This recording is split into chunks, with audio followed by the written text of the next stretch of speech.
আসসালামু আলাইকুম ওয়া রাহমাতুল্লাহি ওয়া বারাকাতুহু। সবাই কেমন আছেন? আশা করি ভালো আছেন। আমি আবারও ঘরে থাকা সবজি দিয়ে আপনাদের সামনে একটি রেসিপি নিয়ে হাজির হলাম। আমি ব্রয়লার মুরগির মাংস দিয়ে টমেটো, আলু এবং বেগুন দিয়ে রেসিপিটা আমি আপনাদের সাথে শেয়ার করে দেখাবো। আমি কিন্তু এখানে দেশি আলুটা ব্যবহার করেছি, গোল গোল করে কেটে নিয়েছি। আর বেগুনের সাইজটা কেমন করেছি আপনারা দেখতে পেয়েছেন। আসলে এই রেসিপিটা খেতে এতটাই ভালো লাগে, আপনারা যদি আমার পুরো রেসিপিটা খেয়াল করেন অবশ্যই বুঝতে পারবেন। চলুন মূল রেসিপিতে চলে যাই। আমি চুলার মধ্যে একটু প্যান বসিয়ে দিয়ে রেখেছিলাম, তেল গরম হয়ে গিয়েছে। আমি এখন মুরগির মাংসগুলো ভালোভাবে ভেজে নেব।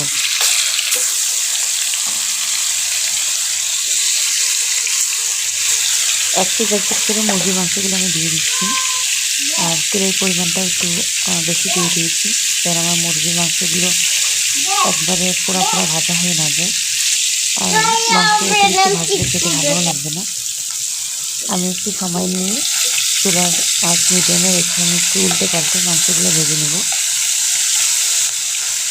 দেখুন, আমি কিন্তু মাংসগুলো খুব বেশি ভেজে নিচ্ছি না, কিন্তু মোটামুটি ভেজে নিচ্ছি। কালার দেখে নিশ্চয়ই বুঝতে পারতেছেন।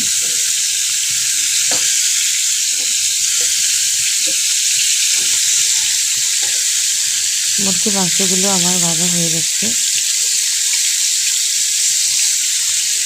আমি কিন্তু প্রত্যেকটা মাংস একভাবেই করে ভেজে নিচ্ছি উল্টে পাল্টে, কারণ একটু চুলার জাল বেশি থাকলে অবশ্যই ঘন ঘন একটু উল্টে পাল্টে দেওয়ার চেষ্টা করুন, নাহলে আপনাদের মাংসগুলো পুড়ে যাবে। দেখুন, আমার মাংসগুলো কিন্তু ভাজা হয়ে গিয়েছে। আমি আবারও খুন্তির সাহায্যে নাড়াচাড়া করে এক সাইড করে তেলগুলো একটু আলাদা করে নিচ্ছি। আমি মুরগির মাংসটি এখন আলাদা একটি পাত্রে তুলে নিচ্ছি। আর যারা মুরগির মাংস ভেজে খেতে পছন্দ করে না, তারা না ভেজেও এই রেসিপিটা তৈরি করতে পারেন। এবং আগে থেকে কেটে রাখা বেগুনগুলো আমি গোল গোল পিস করে কেটে নিয়েছিলাম। আর কতটুকু মোটা সাইজ করে কেটেছি এটা অবশ্যই আপনাদেরকে দেখিয়েছি, দেখে নিশ্চয়ই বুঝতে পারছেন। যেহেতু আমি মাংস দিয়ে রান্না করব, বেগুনটা গলানোর চেষ্টা করব না। আমি কিন্তু সুন্দরভাবে হালকা জাল রেখে বেগুনগুলো ভেজে নিচ্ছি।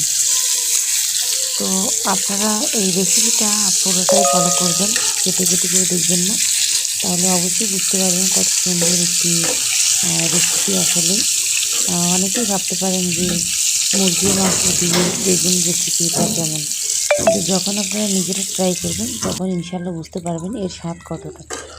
না খেলে কখনোই বুঝতে পারবেন না। অবশ্যই নিজেরা নিজেদের মতো করে রান্না করার চেষ্টা করবেন, দেখবেন খুবই ভালো লাগবে।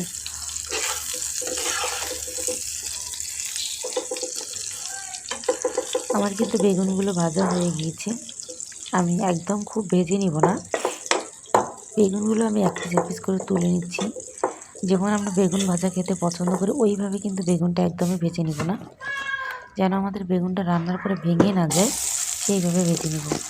এবং দিয়ে দিচ্ছি এখানে আলুগুলোও আমি হালকা করে ভেজে নেব, কারণ মাংসের সাথে আলু ভেজে দিলে খেতে খুব ভালো লাগে।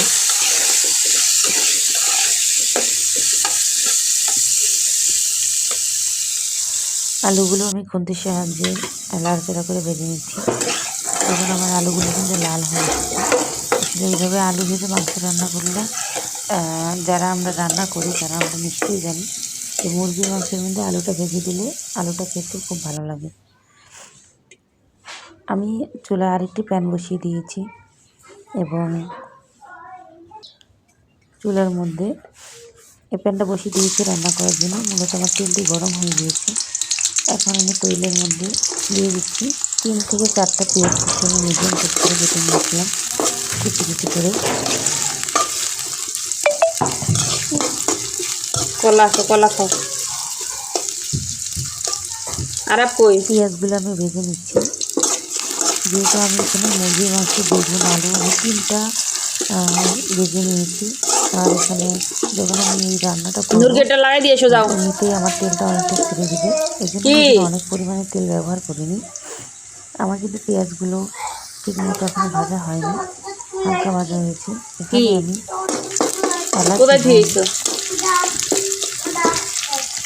লবঙ্গ দিয়ে দিয়েছি কয়েকটা, আর দিয়েছি একটা তেজপাতা।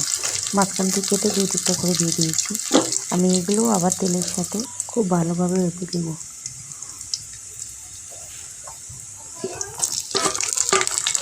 এবং দিয়ে দিচ্ছি এখানে আদা রসুন জিরা আমি একসাথে বেটে রেখে দিয়েছিলাম। রান্না একদম ঘরোয়াভাবে আপনাদেরকে রান্নাটা দেখাচ্ছি। আমি সব মশলাগুলো আবার তেলের মধ্যে ভেজে নিয়েছি কারণ কাঁচা অবস্থা মশলাটা ভেজে নিলে খুব ভালো লাগে খেতে। দেখতে পাচ্ছেন এখানে আমি মশলা ভাজার পরে আমি টমেটোগুলো দিয়ে দিচ্ছি।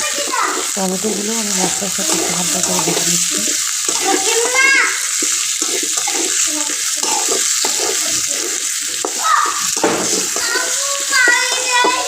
টমেটোগুলো হালকা করে কিন্তু আমার ভেজে নেওয়া হয়ে যাচ্ছে।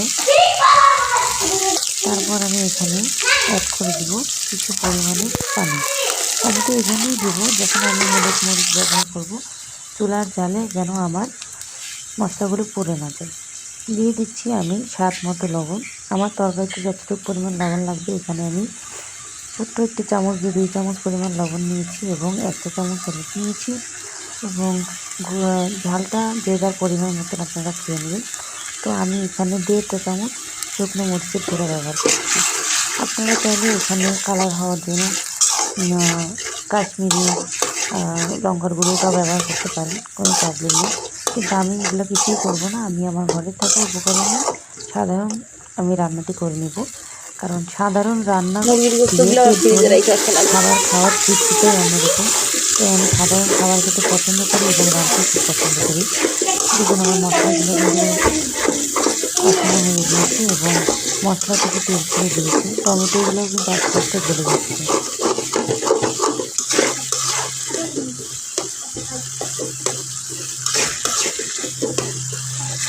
আমি একটু খুন্তির সাহায্যে টমেটোগুলো আরেকটু হাত দিয়ে ভেঙে দিচ্ছি, কারণ টমেটোগুলো ভেঙে দিলে আমার মশলাটি আরোটা পারফেক্ট হবে, কষানো হবে। দেখতে পাচ্ছি আমার মশলাটি কিন্তু তেল ছেড়ে দিয়েছে। এক্ষেত্রে দিয়ে দিচ্ছি মুরগির মাংস। আমি মুরগির মাংসগুলো খুব ভালোভাবে কষিয়ে নেব, কারণ মুরগির মাংসগুলো আমি এখানে কিন্তু কোনো পানি ব্যবহার করবো না।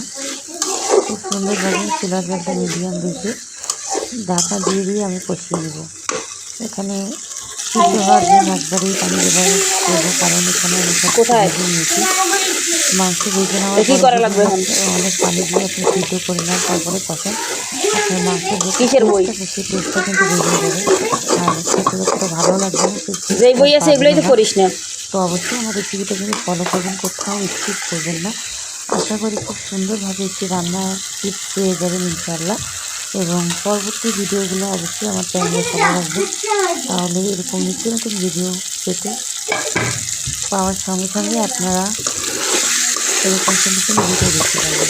দিয়ে দিচ্ছি আবারও ভেজে রাখা আলুগুলো, যেহেতু বেগুনটা নরম বেগুন আপনারা চাইলে বেগুনটা দিয়ে দেবো না। আর আলুর মাংসটা খুব ভালোভাবে কষানো হয়ে গেলে তারপর আমি দেবো। এই জন্য আমি আপনাকে আলু আর মাংস কতটুকু পরিমাণে কষিয়েছি সেটাও কিন্তু আমি আপনাদেরকে দেখিয়ে দিচ্ছি। এক্ষেত্রে আমি আর কিছু করবো না, একটি ঢাকনা দিয়ে 5 থেকে 7 মিনিটের জন্য ঢেকে দেবো। মশলাগুলো একটাই ভেজে না যায়। আমি কিন্তু দেখুন আমার মশলাটি কিন্তু লেগে যায়নি, কিন্তু তরকারির পানি কমে এসেছে এবং মাংস থেকে তেল কিন্তু ছেড়ে দিয়েছে। আমি এই ক্ষেত্রে এখানে মাংস আর আলু দিয়ে খুব ভালোভাবে কষিয়ে নেব, কারণ মাংস রান্না করেন আর যে কিছুই রান্না করেন না কেন যখন আপনি কষাবেন তার স্বাদটা কিন্তু দ্বিগুণ বেড়ে যাবে। এই জন্য কষানোটা অবশ্যই পারফেক্ট রাখতে হবে।